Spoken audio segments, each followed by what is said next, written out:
everyone, Raymond Moore, the Kilted Prepper. How's everybody doing? Hope you're having a good day. Happy New Year. I'm so glad to still have you guys here and hope that you have a wonderful year this year. 2023 is going to be very interesting indeed. Before we get things started though, do me a favor and like, share, and subscribe. And then when you're subscribing, hit that little bell so that you know when I'm uploading videos to you and you'll be notified. So let's just jump right into this. What I want to talk to you guys about today is what I think is coming down the pipe here. Now, I am a big fan of a book, or actually a couple authors, called Strauss and Howe. And they wrote a book called Generations. And this is an incredible book. They wrote this back in 1991. What they did is they studied the generations from 1584 all the way predicting up to 2069. And in this book, they've basically recounted what happens in every generation. And so about every 80 years, they showed that man was basically repeating his own history. And what we've found out is that history or time is not linear, but cyclical. And in fact, King Solomon said there's nothing new under the sun. And that kind of, reverberates the same situation. Time is cyclical because man keeps repeating his history. And so, we've entered what they've called the fourth turning point. Every 80 years, there is 4 seasons: the high, the awakening, the unraveling, and the crisis. Currently, we are in the fourth turning point, or the crisis period. Now, it is believed, and a lot of people follow this ideology of Strauss and Howe and the study of generations, even though it's not a scientific, sort of study. Well, again, a lot of what they said has come about. And so the generations point to these 4 sort of seasons or turnings, and, people throughout the years have basically done the same thing.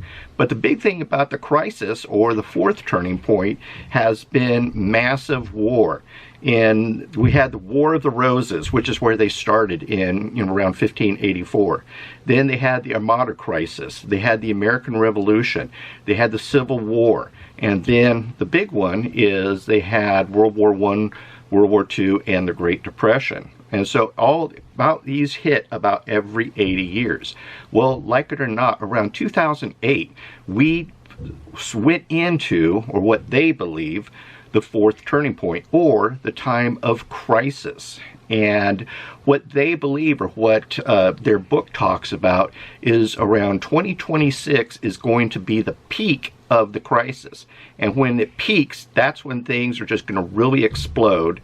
And then around 2029, 2030 is when the new period, or the high, starts to take place then. And so we are getting ready to enter that peak of crisis. And so if you've been paying attention to a lot of what's going on out there, the financial markets are talking about 2026.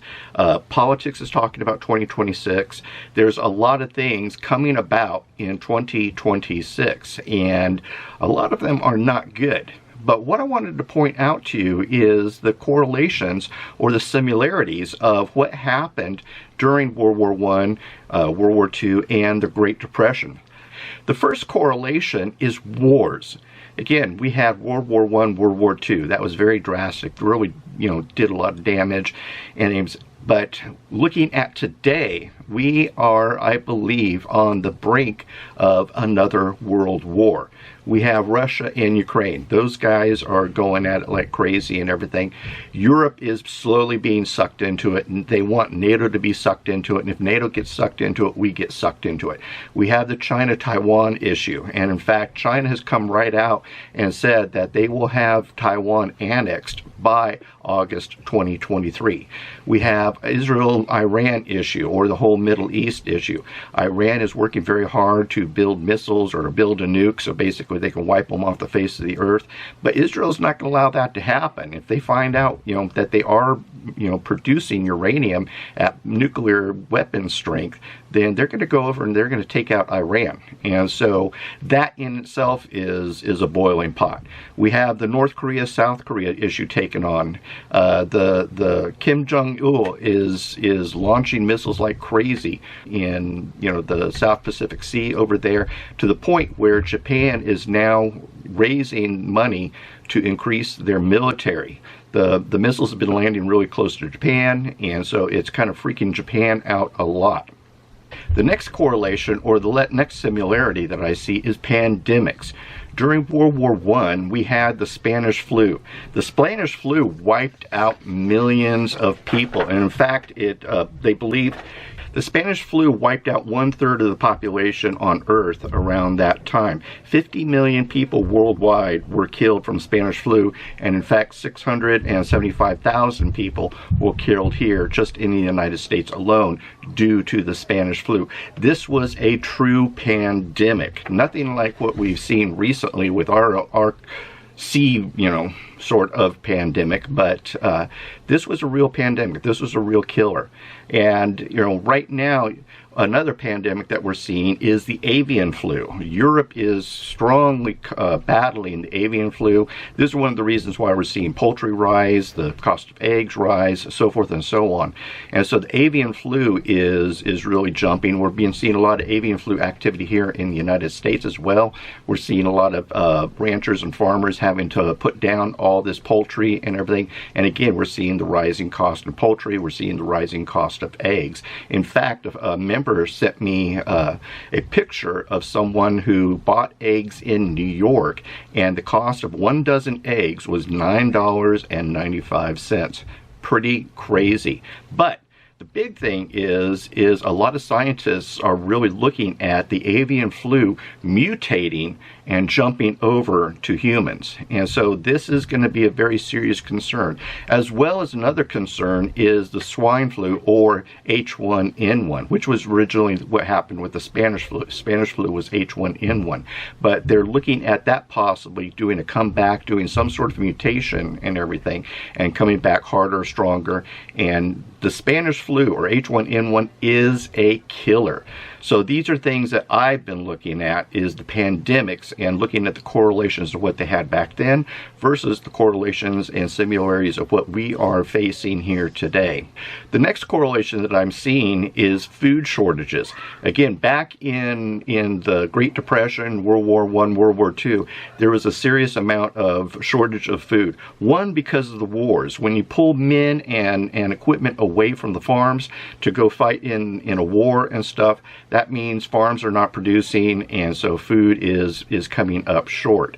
So that was one primary thing. But also during World War I, there was a wheat blight. So because of the blight, the wheat was greatly reduced, and so during that time, the grain market was severely affected, primarily wheat. So they had wheat, corn, rye, barley, all those were being affected, and so we had wheat shortages, or grain shortages. World War II brought on, a lot of rationing. And back then they had these little ration booklets that you only allowed to buy so much cheese, so much milk, so much stuff.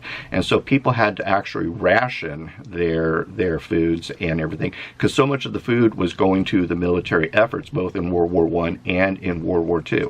And then due to the Great Depression, all these things took place, and there just wasn't enough food to go around. And so it was, that brought on a lot of food shortages, and even to the point of famine. But what happened then is the government actually encouraged people to create victory gardens, and people started growing their own food, both in the city and in the suburbs. And so victory gardens, people started, canning and growing and everything. And food was actually then being used as a barter item during these periods. And so these are things that I think that we're, again, going to see today.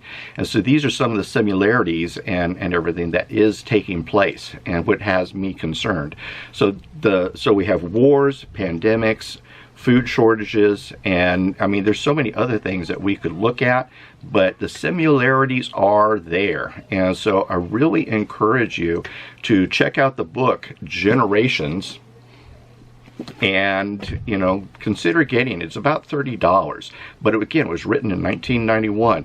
Their follow-up book was called The Fourth Turning Point, and that is where we are now, and they go into great detail of what they see or speculate will take place, and a lot of things have been happening based on that book too. And again, it's the study of man and the study of generations. And so again, man constantly repeats his own history. This is, they basically have proved it from 1584 all the way up to present. A lot of the things that they have been talking about that would be taking place since 1991 has in fact come to pass. So the big issue is, what do we do about it? Now, best thing to do is, I am encouraging people to continue to prepare, really start stocking up, get ready. 2026 is just right around the corner here. So is this number written in stone? No, it's not. We may see the crisis peak hit at 2025. It may hit at 2027. We don't know. But a crisis point or a peak is coming, and a lot of people out there are bracing for it. And so what you need to do is continue to prepare, continue to stock up, start getting goods and items that you need now, because when that crisis point hits, I believe that there is going to be a massive depression or hyperinflation or something. Every time there's been a crisis point, the monetary system has basically had the feet kicked out from underneath them. And I think that's going to happen again. So again, invest in good items, good tools, kitchen preps, kitchen tools, anything that will help you, so that when that time comes, you're not having to rush out and get these tools or items or anything like that, because if you have to, then the prices are going to be a lot more higher than what they are today. So we have, today is January 1st, 2023. We have 3 years before 2026 and before that crisis peak hits. But again, we don't know if 2026 is the magic number or not. It might be 2025, 2027. We don't know. The key is to be prepared, do everything that you can. Now, if you've liked this video and everything, do me a favor. I actually have a follow-up on my website, and go there. It's raymondmoore.com. raymondmoore.com, and look for my latest article. It talks about looking into the crystal ball and looking at our past to see what our future holds. So this article actually has a lot of what I'm detailing on what people can do, products and items, and getting gardens going and other things, so that you can improve your odds and put more odds in your favor versus waiting and having to play catch up. We have the time, folks. I encourage you to really hit it hard, continue prepping, continue what you're doing, but amp it up and really start looking and investing in the things that you're going to need. So what you have today is what you will have tomorrow. So get these things now, start preparing, start getting going, start putting a garden in, start learning more homesteading skills and everything, so that you are prepared to ride out that storm. Basically, what you're going to be doing is building yourself an ark. Learn from Noah. He is the original doomsday prepper. So do me a favor, like, subscribe, and share. We're sitting at 936 subscribers. I'm really shooting for that 1,000 mark. And so make sure that you help us get to that 1,000 mark. I really do appreciate everybody who is subscribing. It's really a great thing, and I'm looking forward to continue growing this community, helping you. If you have any questions or comments or anything that you'd like me to talk about or to research on, please reach out and contact me, or leave a contact or a comment below. And what I'll do is I'll answer that or let you know what's going on, because I work really hard at answering all my emails. I work really hard at answering all my comments as well. So that's everything, folks. Thank you so much. I'm Raymond Moore, Kilted Prepper. We'll see you. Goodbye. God bless, and kilt on.